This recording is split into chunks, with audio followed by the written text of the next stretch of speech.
वक्फ संशोधन बिल पर supreme court का बड़ा ऐलान। कानून रद्द करने वाली याचिकाओं पर इस दिन फैसला। क्या हैं बड़ी दलीलें, किसका पलड़ा भारी। वक्फ संशोधन एक्ट को लेकर सुप्रीम कोर्ट में दाखिल की गई याचिकाओं पर 15 अप्रैल को सुनवाई हो सकती है। इस एक्ट को संसद के दोनों सदनों से पारित करने के बाद राष्ट्रपति द्रौपदी मुर्मू ने मंजूरी दे दी, लेकिन मुस्लिम समुदाय और विपक्ष इस एक्ट का लगातार विरोध कर रहा है। अब तक कुल 14 याचिकाएं इस मामले में सुप्रीम कोर्ट में दाखिल हो चुकी है, जिन पर आगामी 15 अप्रैल को सुनवाई होने की संभावना है।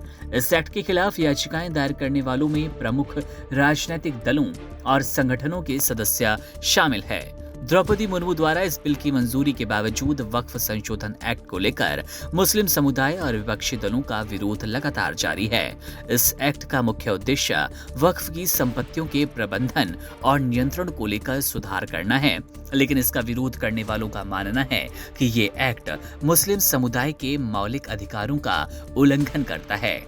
तमिलनाडु विधानसभा ने 27 मार्च को केंद्र सरकार से इस विधेयक को वापस लेने की अपील की थी और अब तक कई राज्यों और संगठनों ने इस एक्ट को सुप्रीम कोर्ट में चुनौती दी। वक्फ संशोधन एक्ट के खिलाफ सुप्रीम कोर्ट में याचिका दायर करने वालों में कांग्रेस सांसद मोहम्मद जावेद, जिनकी पहली याचिका थी, असदुद्दीन ओवैसी AIMIM चीफ, इसके अलावा association for protection of civil rights NGO, Amanatullah Khan AAP नेता, मौलाना अरशद मदनी जमीयत उलेमा हिंद से, तैयब खान सलमानी कानून के छात्र, Anjum Qadri activist, all India Muslim personal law board AIMPLB, इसके अलावा SDPI IUML DMK, Congress party से सांसद इमरान प्रतापगढ़ी, RJD सांसद मनोज झा, फैयाद अहमद शामिल है। इन याचिकाओं में वक्फ एक्ट को संविधान के आर्टिकल 25 का उल्लंघन और मुसलमानों के धार्मिक अधिकारों में हस्तक्षेप के रूप में चुनौती दी गई।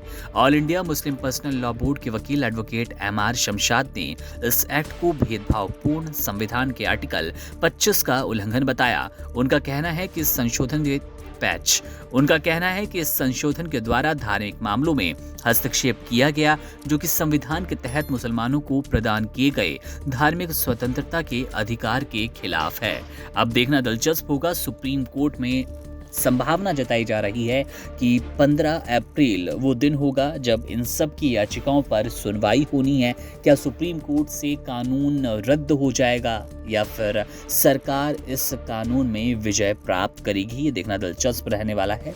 मामले पर हमारी नजर है, जैसे ही कोई बड़ा अपडेट मिलेगा आपसे साझा करेंगे। तमाम बड़ी खबरों और अपडेट्स के लिए आप बने रहिए वन इंडिया हिंदी के साथ।